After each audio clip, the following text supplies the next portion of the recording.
성경을 사랑하는 바이블 워커 여러분 반갑습니다. 오늘 저희는 하나님을 증명할 수 있는가 라는 주제로 우리가 함께 말씀을 나누려고 합니다. 여러분, 우리가 사람들을 만나보면 하나님을 보여주면 믿겠다 라고 말씀하시는 분들이 많습니다. 그런 측면에서 과연 우리는 어떻게 이 하나님의 존재에 관하여 사람들에게 안내해 줄 수 있는가 라는 부분에 대하여 함께 생각해 볼 필요가 있습니다. 여러분, 그러나 이러한 이 하나님의 존재를 어떻게 증명할 것인가 라는 질문에 대하여 오늘만의 문제가 아니라 오래전부터 사람들은 그런 질문을 했고, 또 신학자들은 그런 부분에 대해서 많은 노력을 기울여서 사람들에게 어떻게 하나님이 살아 계신다라는 것을 보여줄 것인가 고민해 왔습니다. 그래서 우리가 이 주제를 함께 나눔에 있어서 이전에 신학자들은 어떤 방법으로 접근해 갔는가를 몇 가지를 살펴보고, 어떻게 하면 저와 여러분이 하나님의 존재에 대하여 또 알 수 있고 또 배울 수 있는지, 또 하나님을 믿을 수 있는지 우리가 성경을 통해서 접근해 보도록 하겠습니다. 특별히 우리가 신학자들 가운데 이 토마스 아퀴나스라는 분은 우주론적 논증을 펼쳤습니다. 이 논증의 핵심은 우주 만물의 움직임과 변화는 그 최초의 원인자를 요구한다라는 것입니다.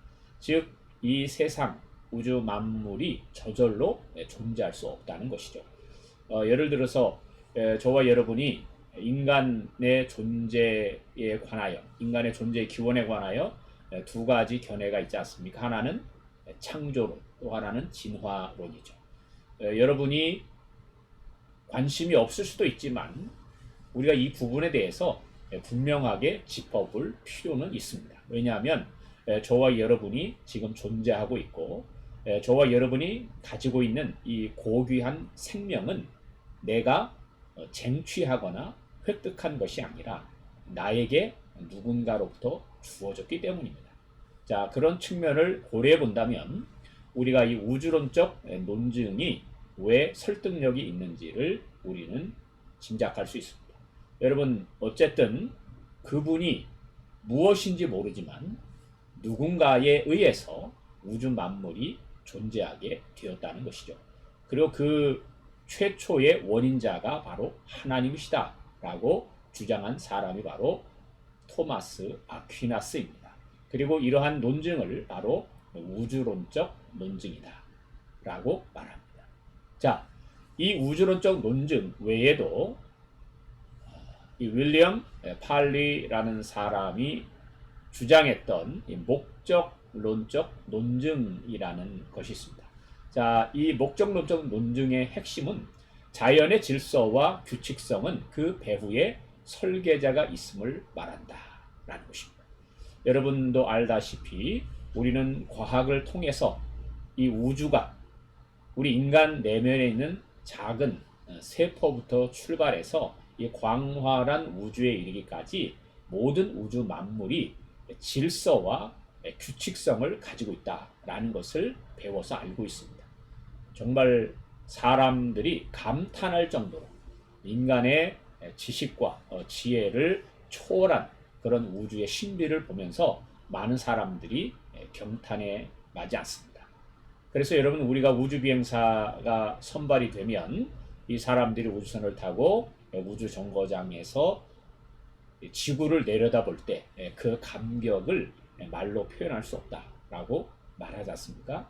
여러분, 그런데 우리가 이런 우주 만물을 자세히 들여다보면 세포뿐만 아니라 호박씨가 배열되는 것까지 모든 것들이 질서가 있다는 것입니다. 질서가 있다라는 것은 저절로 생긴 것이 아니다라는 것을 단적으로 말해주는 것이죠. 그리고 이런 질서와 규칙성은 사람이 조절하는 것이 아니라 이미 모든 우주 만물이 그렇게 세팅이 되어 있다라는 것입니다. 그래서 어떤 분은 이러한 논증을 지적 설계론 이렇게 설명하기도 합니다.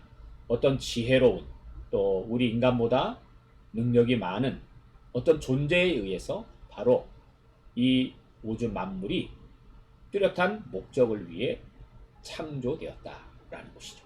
그래서 여러분 이 목적론적 논증은 우리 인간에게도 큰 의미가 있습니다. 왜냐하면 사람들이 이 땅에 태어나서 살아가는 것이 그냥 태어났으니까 세상에 있는 거 먹고 또 마시고 입고 즐기고 살다가 그냥 죽는 것이 아니라 그것 이외에 또 다른 목적이 있다라는 것이죠.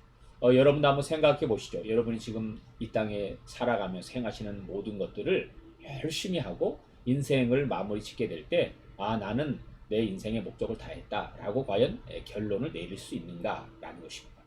여러분, 사람들은 자기 나름대로 세상에서 의미를 찾으려고 애를 많이 쓰죠. 그러나 중요한 것은 결국에 그 모든 것을 내려놓고 나라는 존재는 잊혀져 간다는 것입니다. 아무도 기억함이 없는 그러한 마지막을 우리는 맞이하게 되는 것이죠.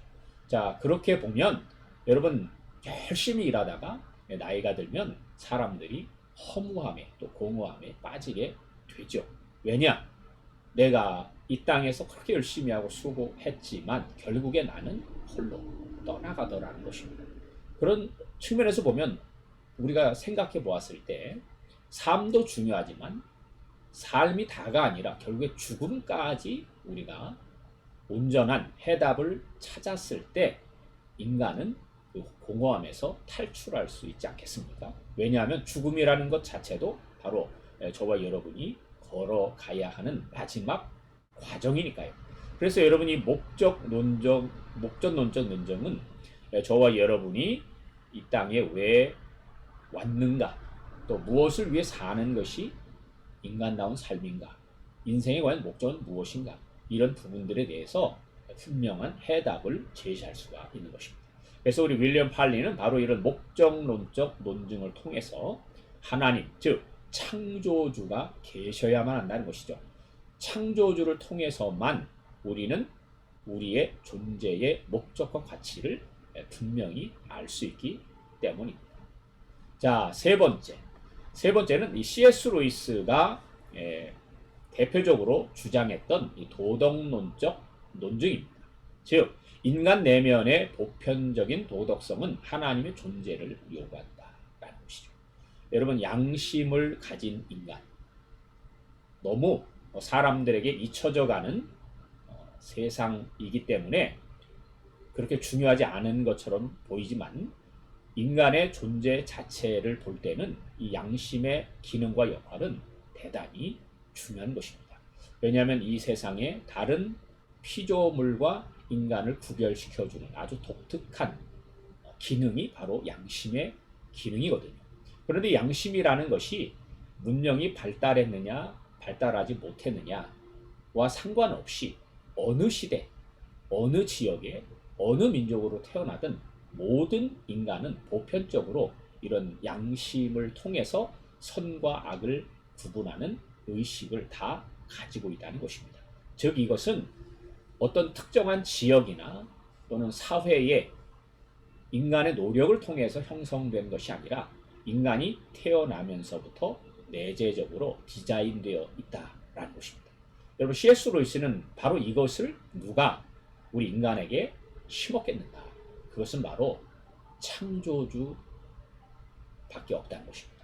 그리고 이렇게 양심이라는 것이 우리 인간에게 선과 악을 가르쳐 줄 때 과연 그 선과 악의 기준이 무엇이냐?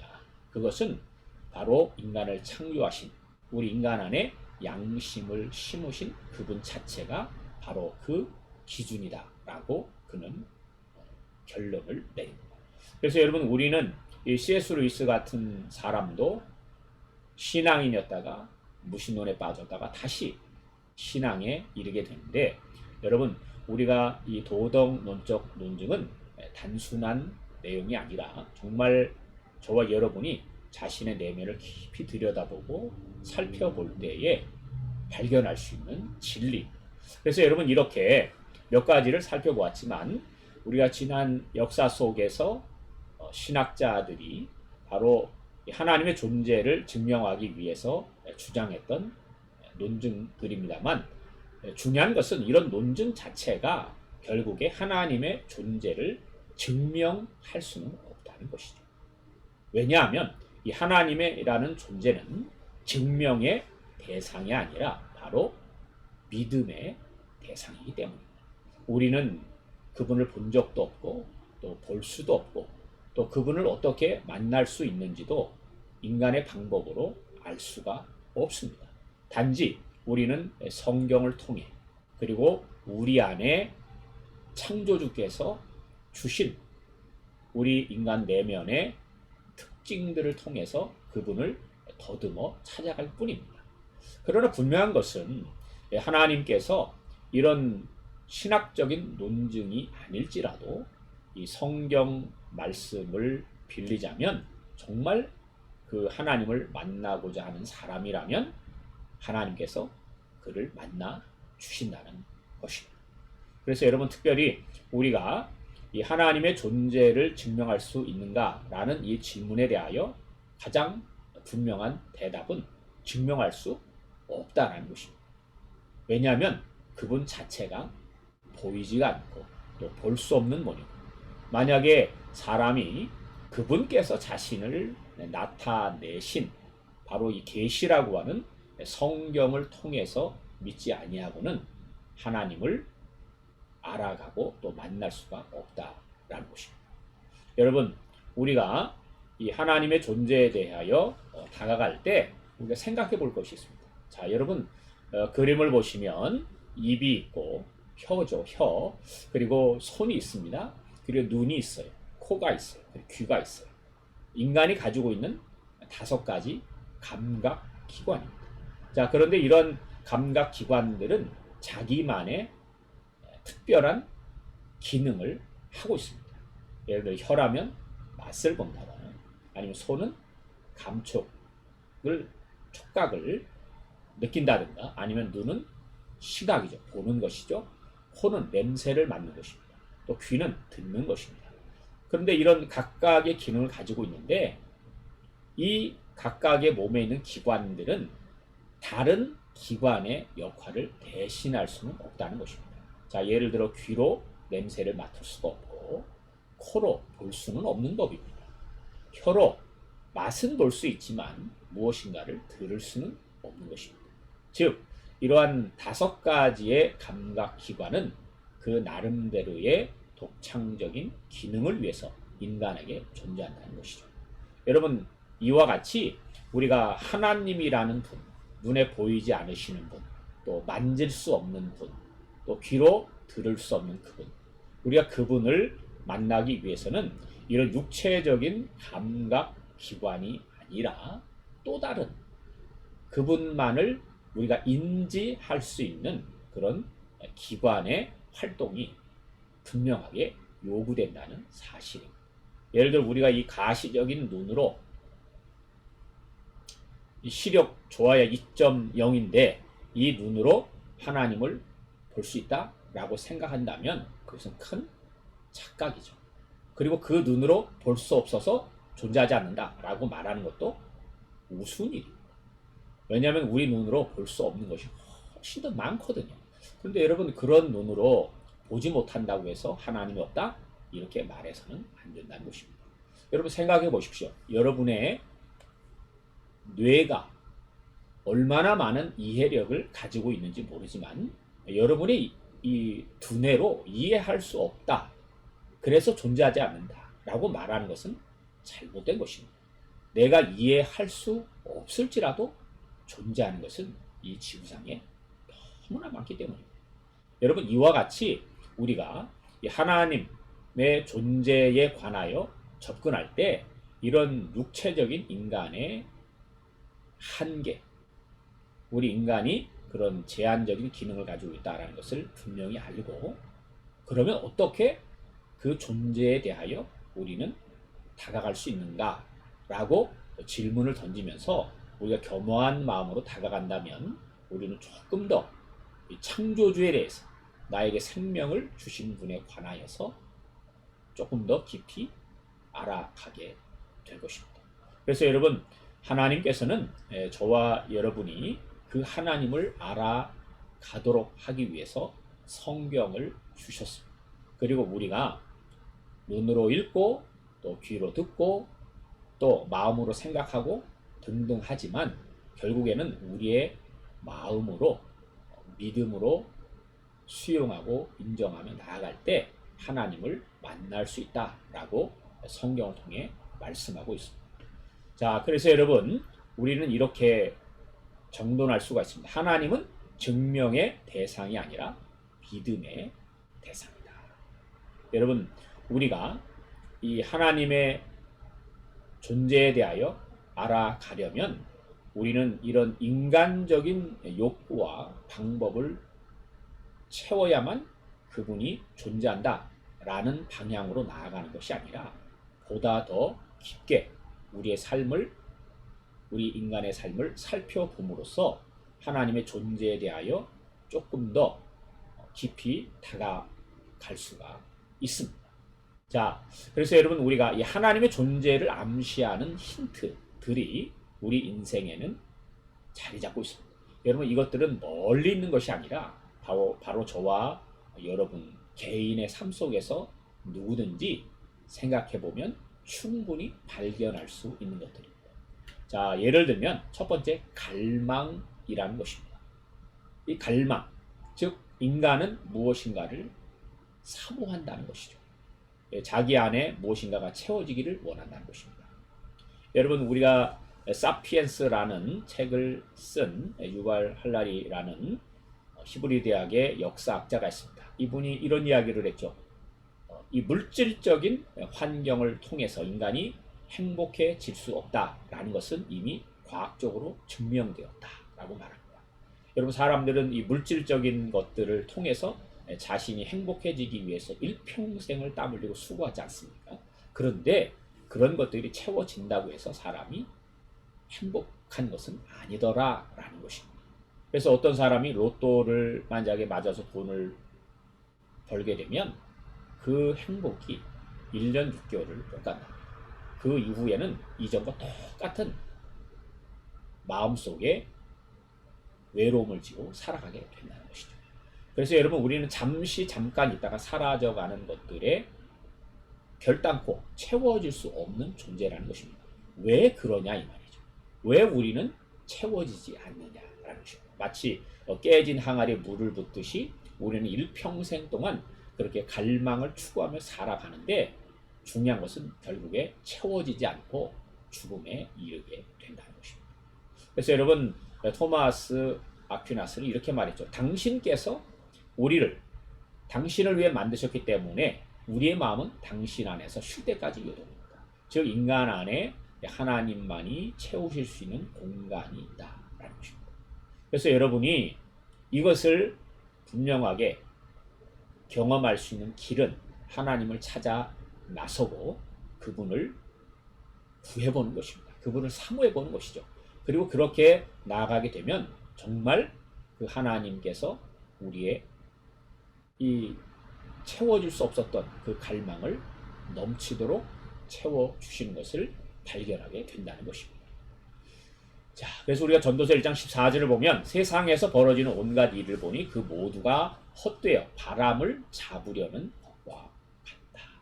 여러분 지금 젊은 날에 내가 무엇을 쥐고 있다고 또 부족함이 없다라고 자만할 필요가 없다는 것입니다. 여러분 금방 사람은 늙습니다. 세월이 너무 빠르게 지나가죠. 그러니까 여러분 그날에 여러분이 어떤 대안이 없다면 여러분도 인생의 말년에 이런 고백을 하면서 삶을 마무리하게 됩니다. 자, 두 번째는 뭐냐? 죽음이라는 것입니다. 여러분 사람이 죽음 앞에 이르렀을 때 어떻게 보면 이전에 경험하지 못했던 가장 큰 절망을 보게 됩니다.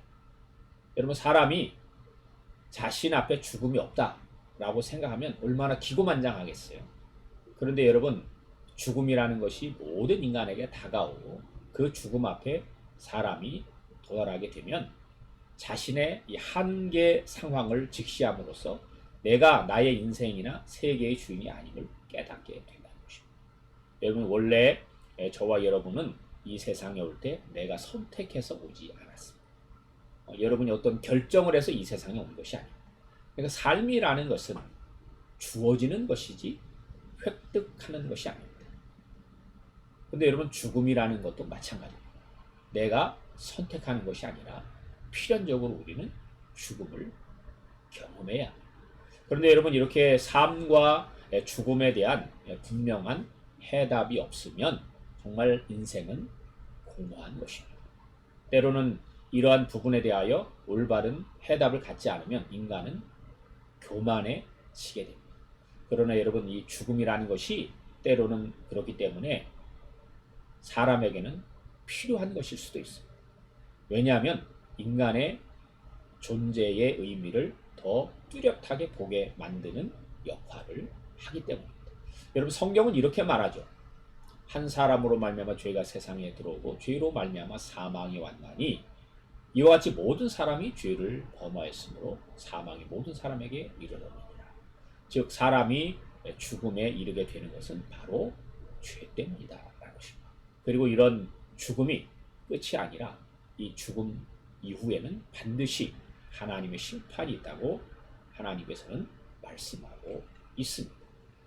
자, 그래서 여러분 우리가 전도서 3장 11절을 보면 하나님이 모든 것을 지으시되 때를 따라 아름답게 하셨고 또 사람에게 영원을 사모하는 마음을 주셨느니라. 우리는 왜 영원한 것을 갈망할까요?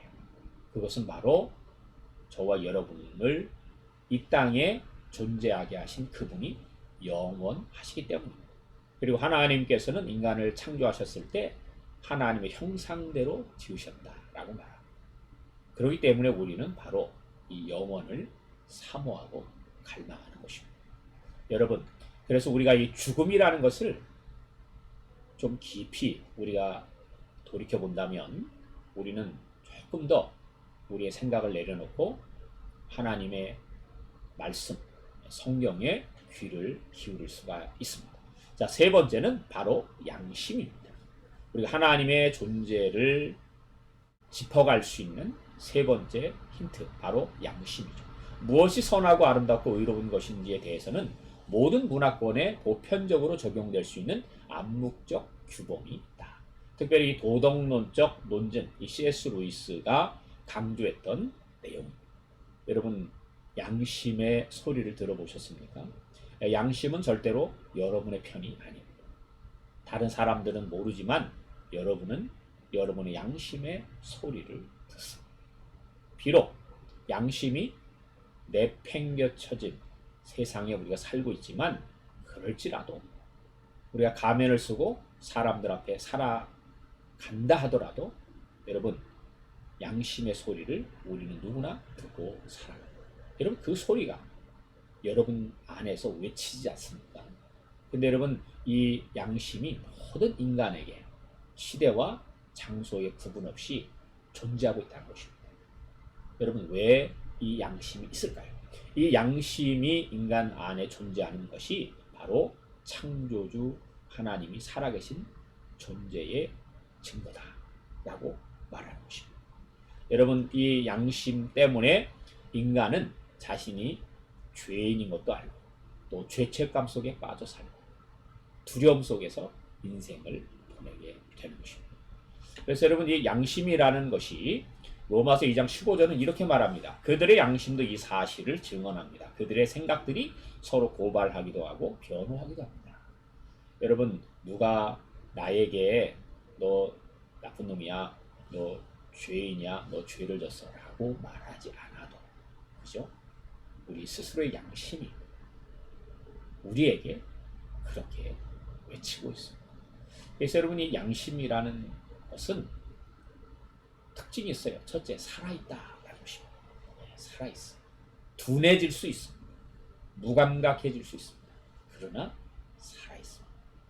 사람들이 양심을 어기고 사는 것이 바로 죄 아니겠습니까? 그리고 그 죄에 대한 심판을 결국에는 받게 되죠. 그래서 그 양심이 있기 때문에 인간은 죄를 지을 때마다 두려움을 갖게 됩니다. 정말 신기하지 않습니까? 여러분 우리가 바로 이 양심을 창조주께서 우리 안에 심으셔서 우리로 하여금 우리가 무엇이 옳고 그른가를 구분하여 살도록 하셨다는 거예요. 그리고 우리는 공의를 기뻐합니다. 참 희한하죠. 우리가 양심의 소리를 귀 기울이지 않으면서도 우리는 공의를 원합니다. 나쁜 사람은 벌 받기를 원하고요. 그죠? 또 우리 눈앞에 공의로운 일들이 집행될 때 우리는 기쁨을 경험하게 됩니다. 근데 우리 자신에게 공의가 집행되는 것은 별로 원하지 않습니다. 여러분, 그런데 이런 공의를 갈망하는 이 아이러니한 인간, 이 공의를 기뻐하는 이 심성, 이게 어디에서 왔겠습니까? 바로 양심을 통해서 우리에게 주어진 것입니다. 왜? 그 양심을 주신 분이 공의로운 분이기 때문입니다. 자, 그리고 우리는 일평생 이 죄책감에 쌓여서 살게 되는데 왜 그러냐면 저와 여러분이 그 양심을 통해서 우리의 잘못을 알고 또 뉘우치고 있기 때문입니다. 그래서 여러분, 우리는 이런 몇 가지 인간이 인생 속에서 경험하는 것들을 통해서 누군가가 있다라는 것을 짐작할 수 있습니다. 바로 우리 내면의 갈망과 또 죽음과 그리고 바로 양심을 통해서 말이죠. 여러분, 어떤 분이 이런 이야기를 했습니다. 의심을 의심하라 라고 했습니다.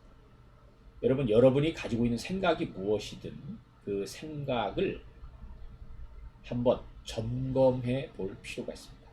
예를 들어 신에 대하여 나는 신의 존재를 믿는다. 그래도 유신론이죠. 또 나는 신의 존재를 믿지 않는다. 무신론입니다. 또 신의 존재를 알 수 없다. 불가지론입니다. 사람들마다 이런 신의 존재를 중심으로 해서 여러 가지 생각을 가지고 있는데 과연 그 생각이 자신의 영원한 삶을 의탁할 만큼 확고부동한 진리입니까? 여러분, 사람들은 그 부분에 대해서 별로 생각하지 않습니다. 중요하다고 여기지 않아요. 그렇기 때문에 그냥 대충 얼버무립니다. 그러나 여러분, 정말 이것은 중요한 문제입니다. 우리가 이 땅에 살면서도 어떤 것을 선택하고 결정할 때에 신중하지 않습니다. 특별히 예를 들어 어떤 손해를 입을 것인지 아니면 이득을 볼 것인지 우리가 얼마나 신중하게 살펴보고 결정합니다. 여러분, 우리가 이렇게 삶과 죽음의 문제, 우리 인간 존재에 관한 이 문제, 여러분 얼마나 중요하겠습니까? 우리가 이 부분을 소홀히 여긴다면 어떻게 우리가 훗날 손해를 입지 않으리라 장담하겠습니다. 그래서 여러분, 우리가 이 하나님의 존재에 대하여 우리가 사람이 눈으로 볼 수 있을 만큼 증명할 수 있는 것은 아니지만 왜? 하나님은 영이시고 눈에 보이지 않는 분이기 때문입니다. 그러나 우리가 우리의 내면을 깊이 정말 조금 더 살펴보면 우리는 하나님의 존재에 대하여 정말 마음을 열고 조금 더 긍정적으로 접근할 수 있습니다. 그리고 성경이 말하는 것과 같이 하나님께서 살아 계십니다. 그리고 그분이 여러분의 영혼을 채우시는 것을 온전히 경험하게 될 것입니다. 그래서 우리가 성경을 보니까 하나님께서 오래전에 이렇게 말씀하셨어요. 정한 때가 오면 하나님께서 주님의 나타나심을 보여주실 것입니다. 사람으로서는 본 일도 없고 또 볼 수도 없는 분이십니다. 자, 그러니까 여러분, 하나님께서 반드시 저와 여러분에게 자신을 보여주신다는 것. 언제? 바로 여러분이 이 육체를 벗어나게 될 때 여러분을 창조하신 그 창조주를 보게 될 것입니다. 그리고 우리는 이 인간의 이 천한 눈과 또 지식으로 그분을 볼 수 없고 또 그분을 온전히 이해할 수 없습니다. 그러나 내가 볼 수 없고 이해할 수 없는 분이랄지라도 그분이 존재할 수 있습니다. 왜냐하면 그분은 신이시고 하나님이시기 때문입니다. 지금 인간이 우주의 실마리를 풀기 위해서 과학이라는 도구로 열심히 노력하고 있습니다. 그런데 이렇게 머리가 좋고 그래서 이 우주를 연구하는 많은 분들이 그리스도인들이 너무나 많습니다. 그분들이 머리가 나빠서 하나님을 믿는 것이 아닙니다. 그들은 이런 우주의 광활함 또 그 우주의 위대함 앞에 신을 인정하게 된 것입니다. 믿는다라고 말하기보다 인정하게 된 거예요. 그래서 어떤 측면에 보면 우리가 너무 몰라서 하나님을 믿지 못하고 있을 수도 있습니다. 그러니까 여러분 우리가 좀 마음을 비우고 좀 생각을 낮추어서 정말 겸손한 마음으로 하나님께 여러분 다가오시기 바랍니다. 그래서 여러분 성경을 배우기 위해 조금이나마 여러분이 시간을 내시고 또 접근해 간다면 반드시 하나님께서 여러분에게 이 창조주 하나님의 존재에 대하여 실마리를 얻게 하실 것입니다. 여러분 그런 은혜가 우리 모두에게 함께하기를 주님의 이름으로 축복합니다.